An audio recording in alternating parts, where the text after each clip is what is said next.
Hoje é o dia mais feliz da minha vida. Sim, normalmente essas palavras são o que algumas noivas dizem. Afinal, é um dia maravilhoso que você está com o grande amor da sua vida, que você está com a sua família, com a família dele, e vocês vão construir ali futuramente a família de vocês. Era assim que Samantha estava se sentindo e é isso que ela falou no dia 28 de abril de 2023, uma sexta-feira. Só que, infelizmente, depois de ter se casado, ainda no dia do casamento, ela perdeu a vida, vestida de noiva. Vem comigo descobrir essa terrível história. Sexta estranha com gente esquisita.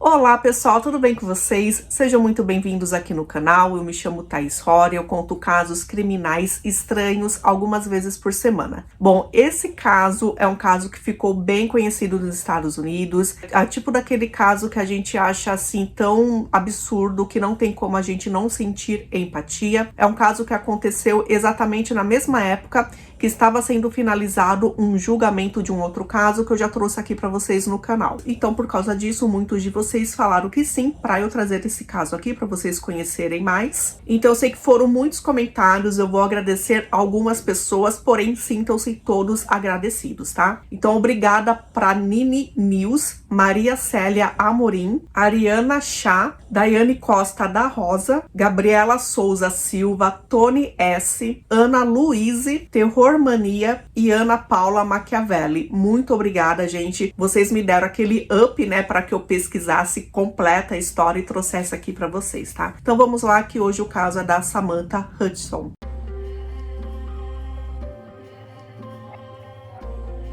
Gente, esse é um caso super recente, aconteceu em abril.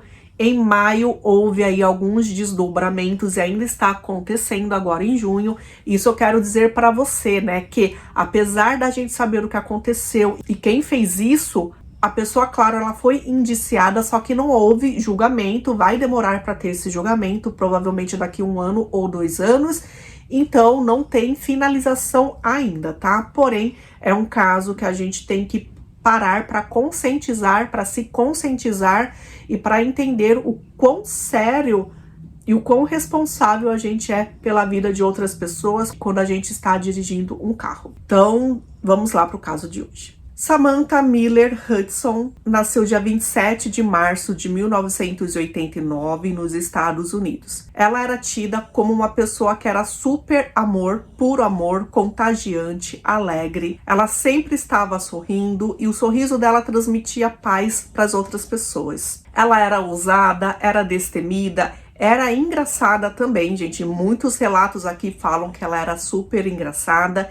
Tanto que ela tinha um grupo de amizades aí bem legal. E em algum momento da vida, ela começou a namorar Eric. E foi um relacionamento que deu super certo. As pessoas de fora viam que eles eram um lindo casal. Que eles tinham nascido um pro outro, que eles seriam felizes. Falavam que eles compartilhavam um tipo de amor que muitas pessoas, infelizmente, ao decorrer da vida, nunca iriam sentir, nunca iriam compartilhar com nenhuma outra pessoa. Então, eles já estavam há um bom tempo organizando ali a festa de casamento deles. Então, né, gente, a família do Eric vinha de Utah e era uma semana ali cheia de comemorações para todo mundo participar. Ela queria que todo mundo se sentisse fazendo parte desse dia também, né? Então, ela preparou os mínimos detalhes. A festa de casamento mesmo, né, o dia de casamento seria numa sexta-feira, dia 28 de abril de 2023. O local que eles moravam e que eles amavam e que Sam amava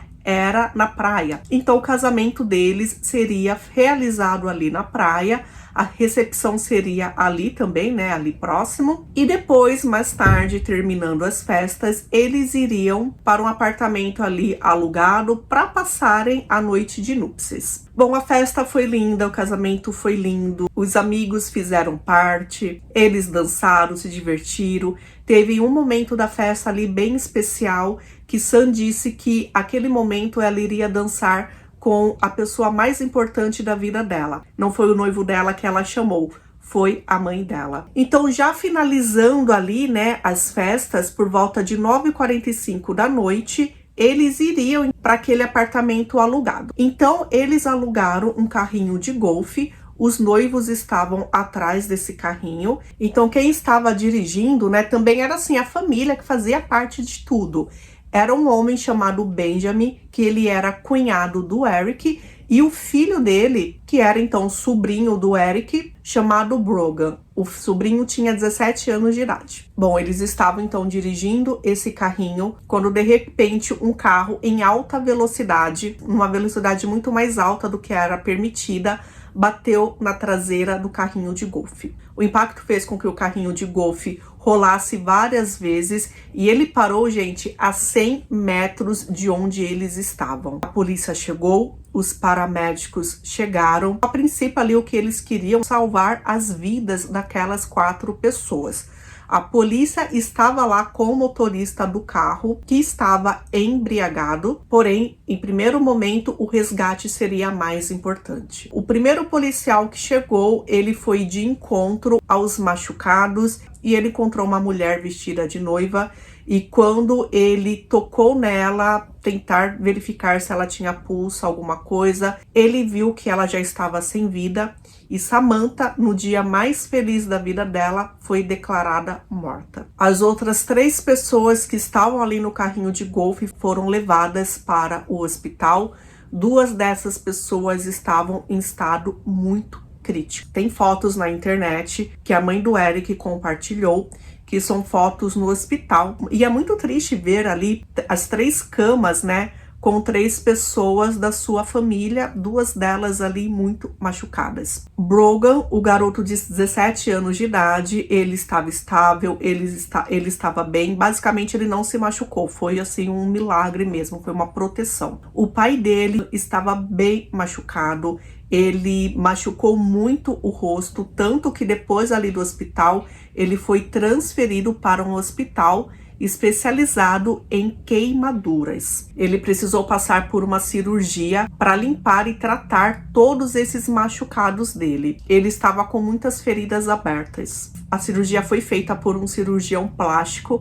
Ele precisou fazer enxerto em algumas partes ali, né, tanto do rosto quanto das mãos, e futuramente também ele passará por mais cirurgias desse tipo. Ele estava lá no hospital porque ele precisava ficar mais resistente, né? Por exemplo, ele sentia fraqueza, ele não conseguia ainda ficar em pé, e aí quando isso acontecesse, ele seria liberado então para ter a recuperação dele em Utah, né, que é no estado que ele morava. Eric, o noivo, ele ficou bem machucado, ele teve as 2 pernas quebradas, ele também teve vários ossos do rosto quebrados, machucados, e ele passou então por várias cirurgias de reconstrução, tanto do rosto quanto das pernas. Ele também teve vértebras quebradas e ele também, gente, ele chegou a ter hemorragia cerebral, que era assim a parte mais preocupante. Então, depois de um tempo, ele acabou recebendo alta, a hemorragia foi contida e ele está lúcido, e ele teve então que descobrir, né, o que aconteceu ali com a esposa dele, né? No dia que seria o marco ali, né, para ele iniciar a família dele, foi o fim de tudo. Então ele estava reunido com a família dele, com a família da Sam, para fazer então o funeral dela. Eles fizeram uma vaquinha na internet para arrecadar dinheiro para cuidar do tratamento, né, dos 2 homens e também da internação do próprio menino de 17, né? Lá nos Estados Unidos, a saúde lá é bem cara e também esse dinheiro iria ajudar então no funeral da Samantha. Dia 13 de maio de 2023 foi feito um memorial para Samantha lá em uma das praias da Carolina do Sul, que é onde ela morava, né, com o Eric. E assim, ele estava presente, ele está, né, com as pernas engessadas, e ele acabou recebendo o apoio, né, de muitas pessoas, muitos estranhos também, e ele queria estar lá, e ele esteve, e ele disse algumas palavras também. Ele disse: Samantha teria adorado. Essa é Samantha. Quero dizer, ela era uma garota de praia por completa. Nós caminhamos aqui quase todas as manhãs e esta é a despedida dela com certeza. Ela está lá em cima sorrindo com certeza. Depois várias pessoas remaram dentro da água e lançaram flores em homenagem a Samantha. Então, nós temos um noivo e nós temos toda a família ali, né, dele e também de Samantha que estavam sofrendo, né? A família do Eric tinha perdido uma pessoa maravilhosa e eles iriam passar por todo esse processo de recuperação da saúde, fora, né, recuperação mental, que a gente sabe que é muito difícil. Porém, né, os 3 que estavam no carrinho dessa família estavam vivos. Samantha não. Samantha, infelizmente, morreu. A família dela está, claro, destroçada, a mãe, a irmã. E aí, né, gente, quem causou tudo isso? Quem era o motorista daquele carro? Bom, era, na verdade, a motorista, uma jovem de 25 anos de idade, chamada Jamie Lee Komorowski. Ela morava lá na Carolina do Sul. Ela tinha conseguido um emprego recentemente. Ela nasceu em 15 de setembro de 1997, lá mesmo na Carolina do Sul. E assim, ela teve uma vida dita como tranquila. Ela nunca teve problema nenhum com a lei. Ela começou a trabalhar aos 16 anos de idade como babá. Ela foi para a faculdade, ela saiu da faculdade e agora ela estava no emprego que ela acreditava que seria um emprego bom para ela. Bom, ela estava com o carro alugado, o carro ficou destroçado. Normalmente, né, que é o que aconteceu com aquele caso que eu trouxe aí para vocês, os policiais, eles fazem testes, que são testes de sobriedade e teste de bafômetro, para verificarem, né, se eles estão bêbados ou não. O policial disse que era óbvio que Jamie Lee estava bêbada, ela estava cambaleante, ela estava exalando cheiro forte de bebida, não tinha como negar. Porém, ela não aceitou fazer nenhum desses testes, né? Ela poderia negar e ela negou. Perguntaram para ela se ela se considerava sóbria em uma escala de 1 a 10, sendo que 10 era super sóbria, assim, totalmente sóbria, como que ela se considerava naquele momento. E ela disse que ela se considerava 8. Ela disse que ela tinha bebido uma tequila e uma cerveja um pouco antes, né, de acontecer aquele acidente, que ela estava lá em um barzinho. Só que assim, gente, ela não disse que ela bateu no carrinho de golfe. Ela disse, de repente, algo me atingiu. Eu não fiz nada errado. Bom, ela foi presa, conseguiram um mandado ali rapidamente, né, para fazer exames nela, para tirar sangue, e aí iriam verificar a porcentagem, né, de teor alcoólico. Gente, o teor alcoólico nela estava 3 vezes mais do que o limite que era permitido para que uma pessoa, né, bebesse e fosse dirigir depois. Quando ela foi presa, ela estava assim muito nervosa mesmo, né? Então ela estava, por exemplo, na enfermaria, ela estava se debatendo, batendo a cabeça na parede. Ela chegou a dizer para um policial que aquilo não poderia estar acontecendo com ela, que ela queria morrer.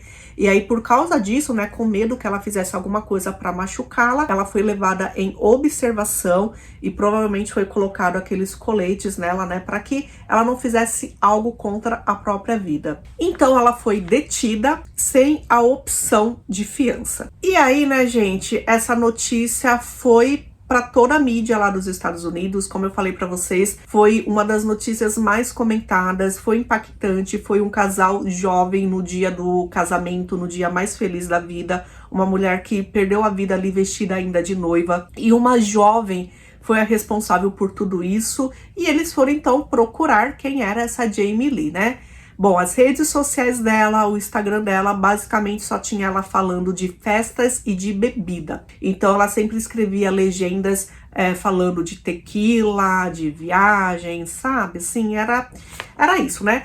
Bom, basicamente, a pessoa não é feita disso, né? Só que a partir do momento que acontece uma coisa dessa relacionada com bebida e as pessoas vão nas suas redes e descobrem que você idolatrava a bebida, então era isso que foi exposto aí para todo mundo. Inclusive, em 2018, teve uma festa de Halloween, onde as pessoas, né, vão fantasiadas, e ela foi fantasiada de um personagem da Disney, só que ela fez a fantasia dela toda como referência para a bebida. E aí também descobriram que naquela sexta-feira ela não passou só em um bar, ela passou em pelo menos 3 ou 4 bares.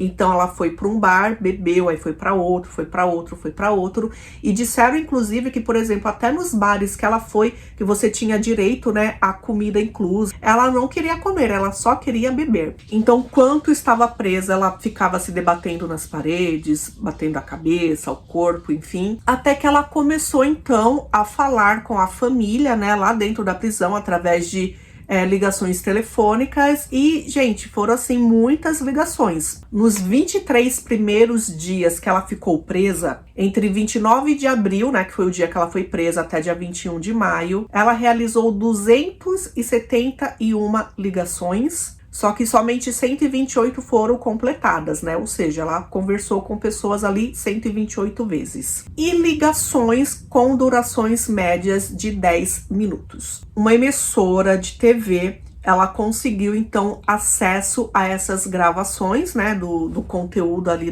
das conversas.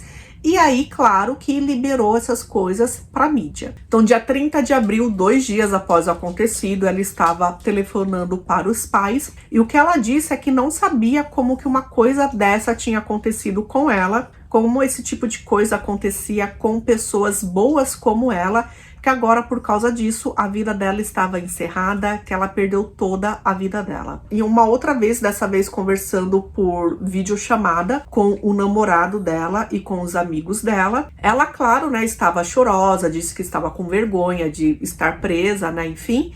E ela disse que, já que eu vou ficar então aqui pelo menos 2 meses, que ela tá achando que em 2 meses ela vai conseguir fiança e sair, né? Já que eu vou ficar aqui 2 meses, então o que eu vou fazer é estudar bastante, aprender uma outra língua, escutar podcasts, estudar história, e quando eu sair daqui eu serei um gênio. E aí, todas as ligações que ela tinha com os pais, ela falava que, poxa, minha vida acabou, poxa, eu preciso, né, de uma audiência para falar com o juiz, eu vou explicar pro juiz que eu não sou uma pessoa má, que isso aconteceu comigo, sabe assim, esse tipinho de papo. E aí, o pai dela, né, bem pé no chão, falou, filha, cuidado com o que você fala, essas ligações são gravadas, e a imprensa aqui fora está louca da vida, querendo saber as coisas que acontecem com você. E aí ela ficou mais preocupada, né? Porque ela falou, poxa, o pessoal vai achar que eu sou uma má pessoa. Eu não sou uma má pessoa. O que eles vão falar de mim? Entendeu? Era basicamente isso que ela estava preocupada, com a imagem dela. Em nenhum momento dessas ligações, gente, ela se demonstrou triste, preocupada com o que aconteceu com Samantha, com Eric e com toda a família. Ela só se preocupava com que as pessoas achassem que ela era boa, que o juiz percebesse que ela era boa para ela conseguir direito a uma fiança, né, e sair. Aí, gente, a gente já fica preocupado, né, quando a gente percebe algumas coisas. Então, assim, esses telefonemas, lá nos Estados Unidos, os presos, eles têm direito, né? Eles ligam a cobrar para a família atende, enfim. Só que aí, uma coisa assim que ninguém entendeu como isso aconteceu, ninguém mesmo, sabe, entendeu? É que como ela, estando sem fiança, ela teve direito a receber a visita da família. Vocês imaginam? O pai e a mãe foram visitá-la em um momento assim que isso não poderia ter acontecido. Como que isso aconteceu, né? Que privilégio foi esse? Em uma das videochamadas, né, com a família, ela reclama que ela não pode ficar com o controle remoto da TV. Ela também reclama que ela não tem acesso a uma esteira, porque ela precisa fazer os exercícios dela. Também reclama da comida, que a comida lá é bem ruim, que era apenas cachorro quente, só com pão e salsicha, e almôndegas frias. Filha, tem gente aqui fora que está livre, em liberdade, e não tem o que comer, né? Pois é. Então ela deixou claro mais de uma vez nessas conversas com os pais, o pai falando para ela ficar quieta, dava a entender o quê? Que ela achava que se ela chegasse no juiz com a carinha bonita dela, ela pediria desculpas e o juiz entenderia e ela seria libertada, entendeu? E aí, gente, a imprensa descobriu que em 2013 também houve um acidente de carro envolvendo a mãe da Jamie Lee, que acabou tirando a vida de uma pessoa em um acidente de carro também. Ela acabou tirando a vida do diretor do serviço de incêndio florestal chamado Jeffrey. Só que assim, foi algo bem trágico mesmo, né? Estava tendo um incêndio e ela estava dirigindo lá na estrada. Quando ela estava chegando próximo ali, né, de onde estava esse diretor, houve uma ventania. O vento acabou levando a fumaça direto para onde o carro dela estava, então ela não enxergou nada e foi nesse momento que ela bateu, que ela atropelou o Jeffrey e ele acabou perdendo a vida. Então assim, foi trágico, porém foi acidental, ela nunca foi acusada, indiciada de nada. O vizinho de cima tá barulhento aqui, hein, gente? Bom, então ela estava sendo acusada, igualmente no mesmo caso que eu trouxe um tempo atrás para vocês, de dirigir sob influência. Influência de qualquer coisa, que seja bebida, que seja medicamento, que seja substância legal ou ilegal. Só que diferente do outro caso, ela também estava sendo acusada de tirar a vida de uma pessoa, né? Então, a gente verifica que possivelmente daqui a alguns anos, quando acontecer o julgamento, a pena dela será maior. Gente, dia 16 de junho, agora recentemente, era para ela se apresentar para o juiz, porque ela está tentando aquela audiência, né, para conseguir uma fiança e ser liberada. Pelo que eu vi, ela não compareceu. Disseram que como ela tem advogados, inclusive, né, nenhuma das ligações o pai disse para ela que tinha contratado 2 ótimos advogados para ela ficar despreocupada e fariam o possível então para que ela fosse solta. Então a presença foi apenas entre o juiz e o advogado. Durante a audiência da fiança, os advogados vão falar que Jamie Lee, ela passa por alguns problemas mentais, ela tem problemas sim com bebida, que isso aumentou quando ela passou a ter problemas de depressão. Então, a partir do momento que ela se mudou para aquela cidade, que ela foi estudar, ela se sentiu muito sozinha, longe da família, e isso desencadeou uma depressão nela.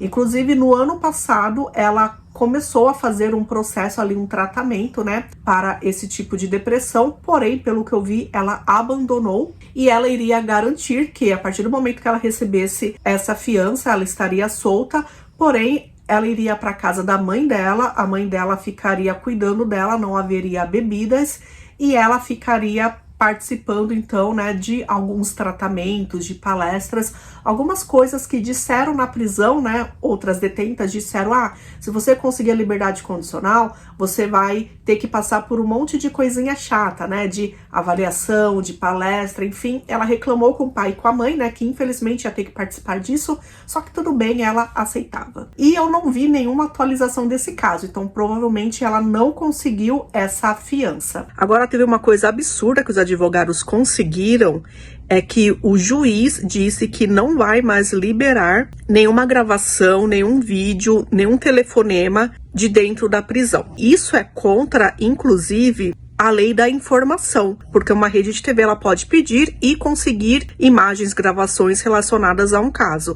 E dessa vez, em mais um privilégio, o juiz negou isso. Tem todo esse processo, né, que o Estado está fazendo contra ela, porém, Eric resolveu processar Jamie Lee de forma civil. Ele disse que ele abriu esse processo para que, através ali, né, de advogados, de investigadores, ele entendesse realmente o que aconteceu naquela noite, né? Tanto que foi a partir daí que descobriram que ela passou em vários bares. E aí, gente, descobriram que ela já estava bêbada, isso lá no segundo bar. E mesmo assim, o terceiro bar, o quarto bar, continuaram oferecendo bebida para ela. Existe uma lei, eu não sei se são em todos os estados lá, tá? Eu sei que eu fiz um caso, depois eu vou pesquisar esse caso, gente. Esse caso que eu fiz, se eu não me engano, é na Pensilvânia, que existe sim uma lei lá que fala que se você é um dono de estabelecimento, que você oferece bebidas alcoólicas, você também tem que tomar cuidado com a segurança das pessoas que bebem no seu bar. Então, por isso que se você vê que uma pessoa já está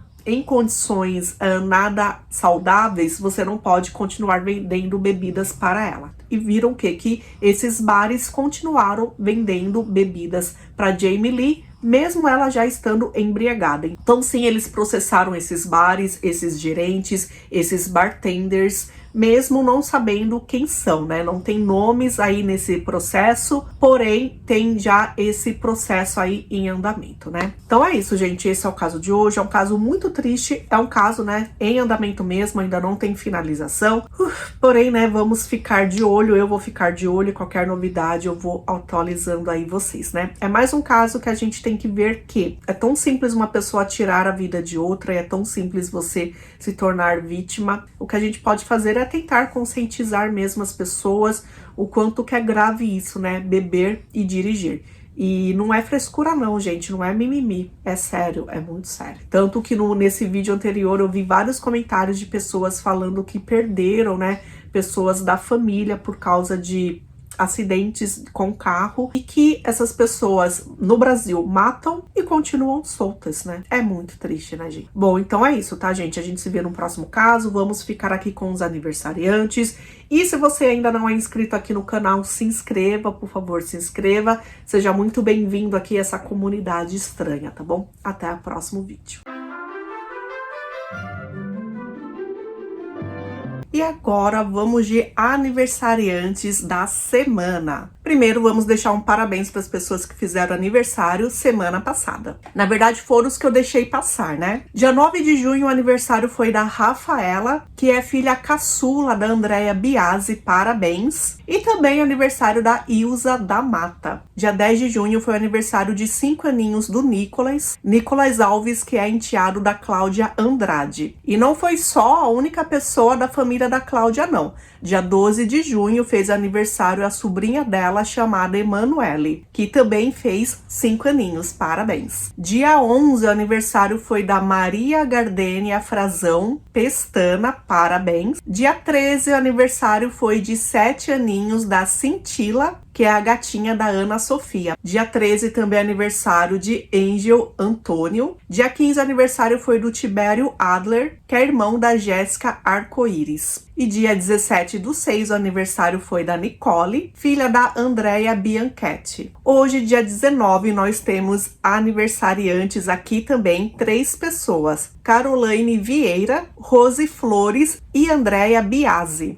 Inclusive a Andréia é mamãe da Rafaela, que fez aniversário lá no dia 9 que eu falei pra vocês. Dia 20, o parabéns é pra Carla Ramos, Miriam Cruz, Ana Rita Cortez, e também é aniversário da filha da Rosana Martins, parabéns. 22 de junho, o aniversário é para Graciliana Guimarães, Patrícia Sato e Mariana Campos. Dia 23 de junho, uma sexta-feira, sextou, gente. Aniversário de 4 anos do Eduardo, que é neto da Carmen Flores, e o Eduardo, gente, assim como eu, ama dinossauros, parabéns. E dia 24, no sábado, aniversário da Camila Vitioli e da Graziela Oliveira. Grazi está sempre aqui comigo, né? Eu lembro muito de você. Pessoal, parabéns para vocês, que vocês tenham uma nova idade aí maravilhosa, cheia de coisas boas, que esse novo ciclo aí seja cheio de saúde, de realizações, de pessoas boas e amigas aí ao nosso redor, tá bom? Parabéns e muito obrigada pelo carinho.